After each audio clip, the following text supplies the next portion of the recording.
And in Psalm 138, verse 8, he said, God will perfect that concerneth me. So to assess your kingship, the first thing you need is what? Warfare. Every destiny is surrounded by warfare. It is your contention, understanding warfare, that determines your welfare. And when you get your welfare, you will be well fed.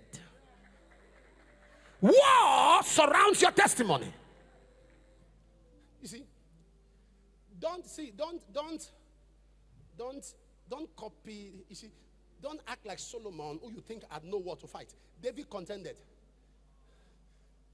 for Solomon, 66 battles and 1 war. But when Solomon became a king, he operated warfare, but with wisdom. Solomon married 700 wives, 300 concubines. Not because he was promiscuous. It was strategy. Solomon had 700 cities around him and 300 regions. So he picked a princess each from the palace. So no king could fight him because you can't fight your in-law.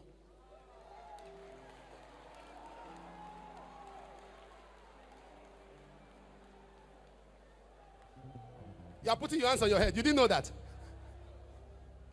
All of them were in-laws, so no king could fight him. You set up a war. Your daughter is in the palace.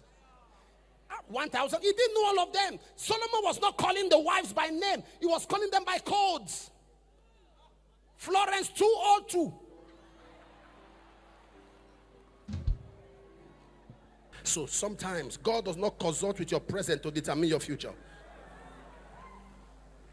God does not consult with your present to determine your future. Warfare! Because there are many things and people around you. You know, God, there are 2 people God told us to love. He said, love your neighbor.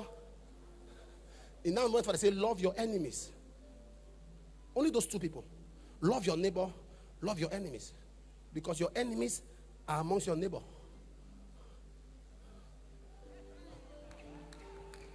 Love your neighbor, love your enemy, because your neighbors are your enemies. Those you think are close to you are your problem. To assess your throne as a king, you need power. I love power. I love power. If there's anything that attracted me to Papa over 25 years ago, is power. Somebody say power. Somebody say power. Somebody say power. That was what attracted me, sir. Power. We are in a generation that if you lack power, this world is too busy to know you. Power. Dimension. And what does it take to enjoy this power? To assess it. Hunger. Somebody say hunger. Say hunger. Hunger. Moses said, show me thy glory. And God said, there is a side by me. There is a side by me. No man seeth me and live. But yet Moses said, I want to see you. In other words, if it takes my life, let me see you. And God said, you won't see me. I will show you my hinder part. I will show you my back. Now, did Moses see the back, the literal back of God? No. Because if God says no man sees me and live, his back is a part of him. Your back is a part of you. So what does God mean by telling Moses, I will show you my hinder part? He was telling Moses, I will show you where I'm coming from. Who wrote Genesis? Was he there? Was he there? God said, I will show you where I'm coming from. In the beginning, God created. Was Moses there? In fact, Moses wrote where God was coming from and wrote where Moses was going to. It was Moses that wrote and Moses died.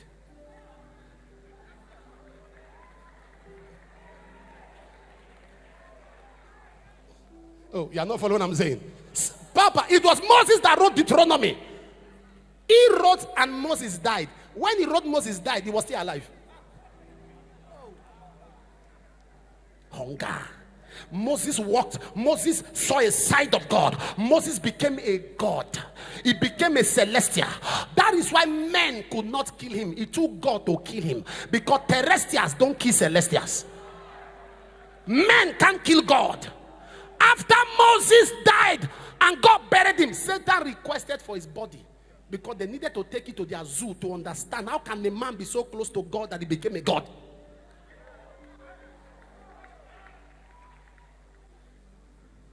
Papa, I tell you today, I've never said this to you. One thing I saw in you was prayer.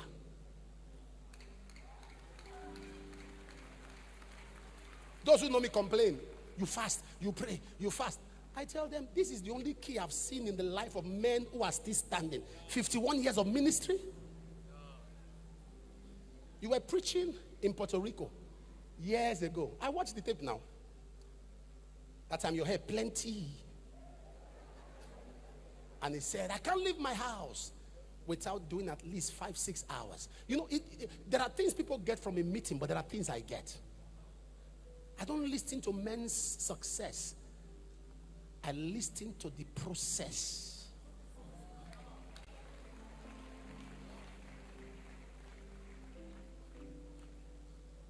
No, I'm honest with you. If I tell you now that I'm poor, I'm unfair to you.